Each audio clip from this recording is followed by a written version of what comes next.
This is Captain Franz Schaining from the training division. I will have him spell his name because I know I'll screw it up. First name is Franz, F-R-A-N-Z. Last name is Schaining, S-C-H-O-E-N-I-N-G. And then everybody knows Chief Bob Day. So It's pretty simple. Bob Day, D-O-B-D-A-Y. I think if we leave the mics just on the table, you should be able to pick them up. I only go by Robert when I'm in trouble, so if any of you ever print my name as Robert, then Craig Mack, I call you Robert Howard. yeah, that's right. Yeah. Chief, I don't think you had a statement prepared or anything, did you? No, they got the release, right? Yes. Yep.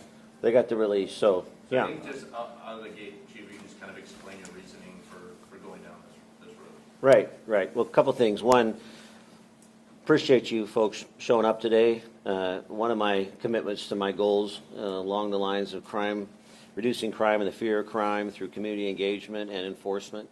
Another one of my goals being around transparency and accountability, and then, of course, around professional growth and development. I believe this policy helps in all those areas, primarily starting today with just transparency, that we're making a change to this very important policy. I see the significance of it and wanted to make sure that the community is aware of it. Now, we have followed our process in policy implementation, which includes a time for the community to weigh in, so it's not as if this hasn't been done in a public way along with all our other policy procedures. But I knew the significance of this change was enough that I wanted to make it available also publicly here with you folks today.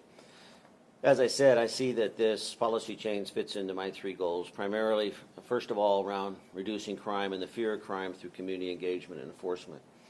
And enforcement of criminal behavior sometimes involves stopping cars, sometimes involves having to chase people. And several years ago, the Police Bureau, along with a lot of agencies in the country, made the decision to make pursuits more restrictive. And there's good reasoning behind that. And the Police Bureau supported that as well. My belief is, as we've seen the increased amount of crime and criminal activity, the videos I think we've shared that demonstrate the reckless, dangerous driving we're seeing, whether it be from people involved in street racing, stolen vehicles, burglaries, etc. I believe that if we also have developed a lot of new skills in our line of work around pursuit intervention techniques, mission planning, the use of our air support unit, ways to mitigate some of the risks associated with just chasing people at high speed. So part of the reasoning for this policy change is to give us a little bit more flexibility to be able to pursue suspects that we maybe not have pursued in the past because of the restrictions in the policy, which lend itself to ultimately hoping to reduce crime and the fear of crime. Then around transparency and accountability, as I said, doing this today publicly with each of you as well as with the organization. And finally, around professional growth and development. That's why Captain Schaining is here. We're doing this in conjunction with our training division. We'll be providing our officers, our supervisors with greater amount of support to understand this new policy. And actually, what gives me confidence in this is the work that I have been seeing since I've been back in just a short period of time, to trust our officers and our sergeants to make good choices, good decisions, always prioritizing life and safety for the community over the effort to try and catch somebody. So this is not a change for us in the sense that we're going to be, dismissing or minimizing or mitigating, whatever term we want to use, the inherent risk that comes with chasing vehicles. Certainly life safety and the priority of safety of our community is paramount, but I also think there is space for this. We're seeing a lot of violence come from some of these charges that typically we haven't engaged in pursuits in. We have the right mitigating factors in place, then we're going to go ahead and catch people and hold them accountable. How's that? Good opening there? You want to say anything? You want to add anything before I go? All right. When will officers decide to back off of a pursuit? Well, the policy is pretty clear. I mean, they have to evaluate that. Much of what we do is very subjective, right? And the officers are going to evaluate that, and the expectation is that they're constantly weighing all of the circumstances that are occurring in the pursuit. Once again, this has been consistent with our policy over the years. But what we are allowing for is if we have additional resources in place that can mitigate those risks, then we are giving them more latitude to be able to pursue for greater length of time, or, for a particular crime that maybe we hadn't before. What kinds of crimes? Well, things such as stolen vehicles, still felony related, high risk type stuff. But we are seeing challenges around not being able to pursue people. And I believe the risk both to the community as well as, once again, solving these crimes and trying to deter future crime and violence, it's important. So one piece of language that I understand is in the policy itself is that pursuing officers must be objectively reasonable when deciding whether or not to pursue a suspect. How does one measure what is objectively reasonable in a situation like that? Kevin? I told you you'd get the hard balls. You'll hear the term a lot, totality of the circumstances, and I know it's kind of a vague, broad term. It's intentionally designed to be that way. So, a pursuit during the daytime hours in a school zone is dramatically different than a pursuit at nighttime on a freeway. The severity of the crime, you weigh the severity of the crime, the danger the suspect presents to the community. A car theft suspect is different than a homicide suspect. Your abilities to drive your own vehicle's handling characteristics matter as well. Other resources you've got in the proximity to help resolve that pursuit quickly and mitigate the risks, whether it's there's air support or plane in the air that can keep an eye on the suspect and allow you to back off and create some distance, or other vehicles ahead of the pursuit that can put down spike strips, or use other vehicle intervention techniques. All of that stuff matters, and it's a bunch of information that we're asking officers to process. But that's our expectation, is that they're familiar with the risks involved. They're weighing those things carefully and making an informed decision. And then I just want to add, every pursuit, there's an after action done. There's a report filed afterwards that's reviewed throughout the chain of command, including in the chief's office. So these don't happen in a vacuum, this or that. We actually require then that there be a follow-up investigation, and all those things are measured and weighed. Go ahead. Who can authorize a pursuit? Is it any officer or is it only supervisors? Well, the officer is the one that initiates it, and then they are required to broadcast the appropriate information. Anybody can terminate a pursuit at any time. So, I can be... Anyone initiate a pursuit? Any officer can initiate, as long as they're within the guidelines that are set out in the policy. But yes, they can initiate it. But also it can be terminated at any time by anybody involved. Can you speak about the elimination of speed requirements? What is the current policy and how does that change 30 years from now? The elimination of speed requirements. I didn't bring the policy with me because I just came from... Can you touch on that, or do we need to get back to him on that? You're talking about speed requirements for vehicle interventions? Yeah. So we've looked at over the years. One of the vehicle intervention techniques we use is the pursuit intervention technique. It's wherein your police car makes contact with the suspect vehicle, spins it, and it gets to stop. Over the years, we've looked at speed caps for that maneuver. The reality is there's no empirical data that shows that speed has a direct correlation to the safety of that maneuver. It's more about the environment and the way you use it. So we've eliminated that I guess, black and white speed cap and moved to that, again, totality of the circumstances. Is it objectively reasonable based on where you're at, when you do it, how you do it? Those are the factors that matter. And just, do you know, happen to know, this is a bit of a quiz question, do you know what the current policy has in terms of speed requirement for vehicle intervention techniques? I don't. We'll have to get back to you on that. Gotcha, yeah, and I was talking to Kevin, he said we could look that up online. But I do want to just ask, as things are going forward and as this new policy is implemented and you look back on incidents, what metrics will you be looking at in terms of evaluating whether or not this change in policy is a success or failure? Is it crashes? Is it public property damage? Is it injuries? Kind of, what will you be looking at to figure out if this is working? Right. All of those certainly will be a factor, right? I mean, it is not lost on me or anyone in the organization that we are in the risk mitigation business. And, that's the challenge that we face in turn to intervene and intersect violent behavior and violent crime is trying to do that with the minimal amount of impact to community and to our officers. So, the risk here is really across the board. But we will, as I said, do careful evaluation of every event and weigh, the effectiveness. Are we able to, see a decrease in the number of stolen cars or successful, burglary arrests or things, maybe, a decrease in speed racing because they know that there's some intentionality now behind our actions that we didn't have before, or that we have some authority that we didn't have before. So all of that's going to have to be weighed. I've asked that this policy be reviewed within 1 year, which is unusual. Typically, we're on a longer cycle. I don't know if it's 2 years or more, but I've asked that we have this marked for review within 1 year. And we're not, restricted to that. If, we can review this in 60 days, we can do it in 90 days, whatever it might be. So, we're definitely going to be keeping our eye on the ball on this to make sure that we're meeting the standards and the goals that we have, which is to really continue to increase our effort around reducing crime and the fear of crime.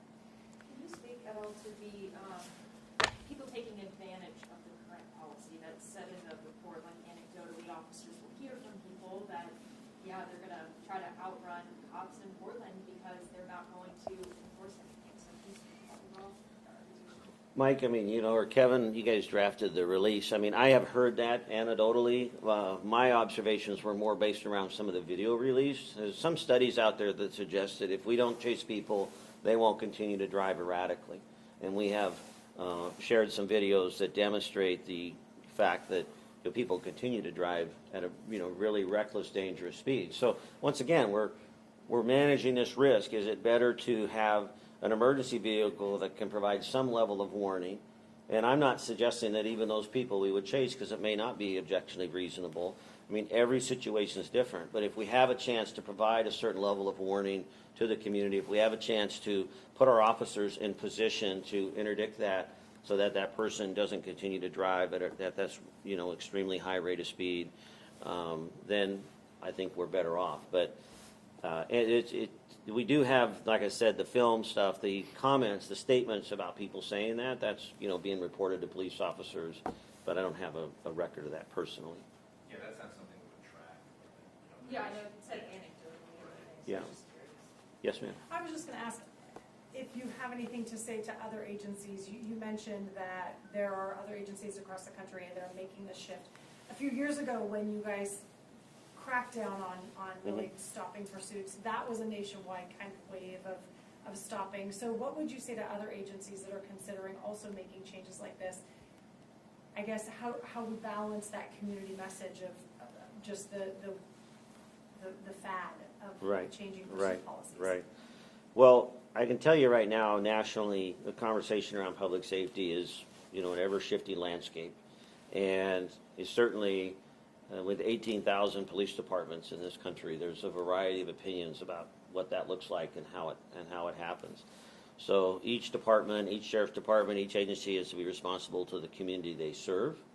And my encouragement, though, is that in whatever observation or concepts they're thinking about around this, that once again, it be in line with not only the community's desire for safety, but also organizational understanding of risk management and the risk that it poses to all of us to participate in car chases.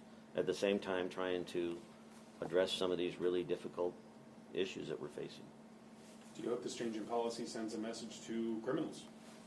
Oh, absolutely. I want people to know that are choosing to, violate the law, that we have every intent to try and arrest them and bring them to prosecution. That is a part of the role of law enforcement. Laws in our country are set up to provide a level of predictability and consistency for us to travel in the public space, to be able to move about freely and safely. I just drove back from Salem at a DPSST graduation, and I didn't just randomly pick some side of the road to drive on. We all came northbound on one side and everybody went southbound on the other side. And we do that so that we can travel safely and move about the public space. And I fully understand, and a whole other conversation about the justice system being justice or not, and the application of laws and the fairness of laws. So that is certainly a conversation that police are wrestling with all the time. But the fact is that they do provide some stability for us. And for those that choose to intentionally violate the law, we are going to be making an increased amount of effort to enforce that and to hold them accountable, and then work with our other public safety partners, the county, the district attorney, and others, to make sure there's successful prosecution. Our retail theft missions are a good example of that recently. Our stolen vehicle missions, human trafficking, gun violence, etc. Yes, sir. Are either of you two aware of feedback from officers on the street in your organization that there were times when they wished they could have done a chase and they felt the policy limited their ability to do it? Yes, I mean, part of our directed review process is gathering feedback not only from the community, but also our membership. And they expressed feedback during that pursuit policy revision process. They did feel constrained, and they asked for the ability to pursue suspects in some conditions or some circumstances more frequently. Was this shift in policy prompted by a specific incident that occurred either here or another city recently? No, this is just a combination of events and our effort around, as I said, reducing crime and the fear of crime, looking at all of our resources, maximizing all that we have available is to try and have an impact on some of these numbers that we're seeing. And just so I'm not confused later, can you just describe what the current policy is and where officers are required to abandon any pursuit according to the current policy? I hate to speak to that without it right in front of me, but my guess is, and Mike will get this to them, to me, the standard of when to disengage is the same as the standard that we've had. We still, all the objective and reasonable stuff that the captain outlined. So, what's changing here is we're saying there's more options available if you have these things in place. If you have these mitigating factors in place, you have more options to pursue, which we believe also reduces the risk. But all of the factors that you have to consider are the same factors that you had to consider before in terms of, speeds and conditions and neighborhood or whatever it might be. So it's adding things to mitigate those risks, but those risks don't go away. We still have to be aware of them, if that makes sense. Certainly, it's giving officers more discretion. Yes. Is if I were to sum up the policy change, is that the policy change? So I would say the previous policy put some pretty black and white caps on when you could initiate a pursuit. It was felony person crimes or extraordinary circumstances. I would agree with the chief that the policy hasn't changed when you should terminate a pursuit. That's the same. It's about broadening the ability to initiate a pursuit. As the chief said, before 2017, we had a pretty broad policy. We did a lot of pursuits for traffic offenses, low-level property crimes. In 2017, we constrained that down to the felony person crime categories and extraordinary circumstances. This newest iteration of the policy doesn't really change that, but it gives the ability in certain specific circumstances where there's an organized, pre-planned mission, where you've got those other intervention techniques and resources baked into the mission to initiate pursuits for those lower-level offenses that, although they're low-level offenses, have significantly impacted the livability of the city of Portland. Again, like the low-level auto thefts, burglaries, the speed racing issues, all that stuff. Before you couldn't initiate a pursuit, but now you can if you've got other resources in place. That's how I would characterize it. Right. I mean, the example, the practical example that I've used internally is, I'm working graveyard shift in Southwest Portland, and I show up and a car's leaving the scene of a burglary, and I'm all by myself, and I can get into a pursuit. I don't want that. That does not fall in this category. That wasn't allowed prior to this, and it's not allowed now. I have a particular part of town where a burglar's been hitting consistently over a period of time. And so we now bring together an organized plan, a written plan that gets approved through the process, through the ranks, so everybody's on board, everybody knows what we're doing. We know that this bad guy or bad gal's going to hit, Mondays and Fridays for the last 3 weeks in the Pearl. So then we have the plane, and we have some undercover officers, and we have a canine, and we have cars positioned, and now we see the person driving away from the burglary, and that person runs. We can engage in that pursuit. All of the factors that they have to weigh are the same as the original policy, but they are allowed to engage in that pursuit, whereas that lone officer who just comes across that burglary would not. Now, if that lone officer saw a homicide and saw somebody get in a car and drive off, they'd be able to chase them regardless of this change in pursuit. But that's what we're doing, is we're trying to be able to provide some structure for some of these chronic issues, not just so that officers are out there continuing to chase people. The vast majority of the work is still going to be around the current, the pursuit policy as it exists today.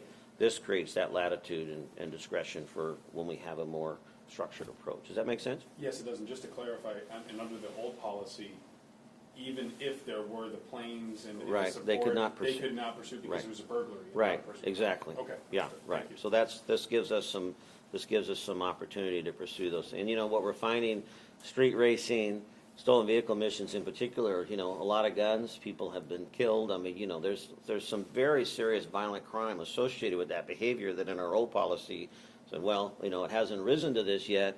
We believe if we can interdict that sooner, then maybe we can prevent that. That's the goal. And I do just want to ask one question, because I'm sure that some folks are not going to be, folks may not like the idea of officers engaging in pursuits in general. And so you mentioned that without officers pursuing, suspects are already driving erratically. What will adding officers pursuing that erratic driver add to public safety? Right, right. Part of my belief is that we'll be able to provide a warning with lights and sirens, so we'll be able to provide some kind of warning, hopefully. But, too, then we'll also be able to have eyes on to be able to put people in places ahead of it. This is where we have spike strips. This is where we have these other pursuit intervention techniques that the captain mentioned. So, you know, if this person is already driving erratically, you know, for this crime, then we're going to be able to not only provide a warning in that moment, but also better position people than just to wonder where they're at and until the crash or the bad thing happens. Thank you. Uh-huh. Anything else? Yes. What consequences exist if a police officer was to step out of the boundaries of the policy? Well, we have a discipline guide that we follow, you know, and so it's just going to, once again, based upon, you know, the actions, the decision-making, you know, did they consider the guidelines in the policy and follow those? So, you know, I mean, there are officers in this country, and our officers are aware of it, who have been indicted because of their performance in pursuits that resulted in, you know, terrible outcomes. So it's not lost on any of us the seriousness of what we're taking on here. And, you know, I express that in my communication to the organization, my expectation that we have strict adherence to the policy and the guidelines put in place for it. They may not know what an after-action is. Can one of you maybe just talk about what that is and how much it's reviewed every single time we're engaged in a pursuit? I'll leave that to you, Cap. So anytime, there are a couple things. Anytime there's a pursuit, part of the directive of the policy requires that a supervisor monitor and manage that pursuit. At the conclusion of the pursuit, a supervisor is required to do an administrative review of the pursuit itself. The form is actually called an after-action. They complete review and evaluation of the pursuit. Was the officer act within policy, within training? That goes up through the chain of command, through the precinct, through the lieutenant, captain, commander, to the chief's office. All of that is at each level. They look at it and either agree or disagree whether or not the pursuit is within policy or not. If it's not, it's referred to internal affairs for an investigation. And then we also collect the data from the pursuits themselves. And another topic that didn't really come up, and maybe Franz, this is for you, but we've done a lot of training in pursuit, engaging in pursuits and pursuit management, and that is kind of something that you do on an ongoing basis. So maybe just remind folks, you know, what every officer has gone through in terms of the amount of training in emergency vehicle operations and pursuit management. Sure. So officers, when they come through our advanced academy, get a certain amount of pursuit and vehicle intervention technique training. They do dozens of pit maneuvers during that advanced academy training. Our tenured members come through in service every year, and usually at least every other year or so we'll do some police vehicle operations training. We're actually going to be doing some advanced police vehicle operations training in January and February of next year out of Portland International Raceway, where they'll be practicing, you know, vehicle handling at higher speeds, vehicle interventions, the pit maneuver, braking distances, all that stuff. So, To that point, in case it hasn't been mentioned, it's 30 days until this takes effect, so it's going to be mid-January, and additional training's been pushed out today, along with this policy announcement here in the Bureau, so there'll be more training for officers. Any idea how many officers have taken that advanced driving training?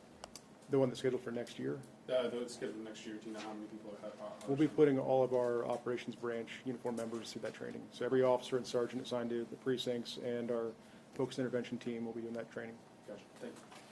I also want to say, while we're on the front end of this PPV, I think this is something we're going to see more of. I mean, just this week, it was reported up in Washington that initial